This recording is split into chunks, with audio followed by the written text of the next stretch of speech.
Hello. Today's video addresses the issue of why some people don't want you to speak up to abusive relatives. Have you ever noticed that almost no one says you're right to have problems with your abusive family members or that it's okay to defend yourself to them? Instead, you're encouraged, just let it go. Or sometimes excuses are made like, well, she's getting old now, or that's just how he is. I've wondered why so many people think it's wrong to speak your mind or defend yourself when someone says cruel things to you. Yet at the same time, it's not wrong for abusers to be, abusive jerks. I think I figured out a few possible reasons for this ridiculous and invalidating behavior. I think many times people do not want to leave their comfort zone.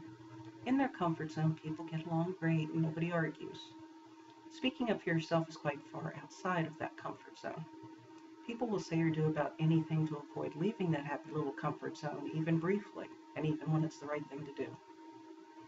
Some people also have very specific views of the abusive relative in question. They want to believe that person's a good person, or they can't believe that the person is abusive because they're active in their church. Maybe they've adopted a child, or whatever other illogical reasons they've come up with. They simply don't want to face the reality that their relative is in fact nothing like the imaginary view they have of this person. It's much more comfortable for them to remain in denial than to face the ugly truth. So they want you not to talk about what this person has done either to them or in a confrontation with the abuser. It's much easier to stay in denial when nothing is said about the abuse, and they will fight anyone or anything who threatens that deep-seated denial. Confronting abusers also can make people feel that they have to choose a side, which can be very awkward and uncomfortable. A lot of people would prefer to stay out of these situations, but especially where family is concerned. What many folks fail to realize is the victim is not the one forcing people to choose a side, the abuser is.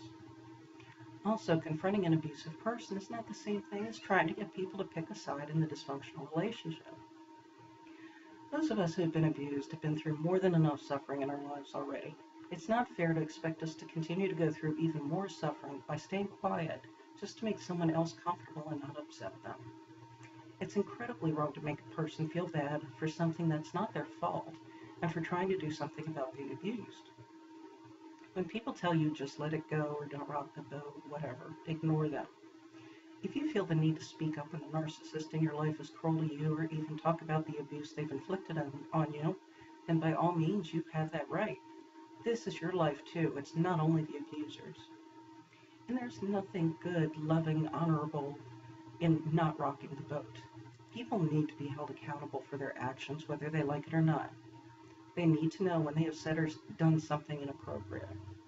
Whether or not they change that behavior is not your responsibility, of course, but at least by speaking up to your abuser, you have made them aware of the inappropriateness of their actions. You just set the stage for them to change their behavior by giving them consequences. You've also shown them that you will not tolerate this behavior from them again. These are very good things. Thank you for watching my video.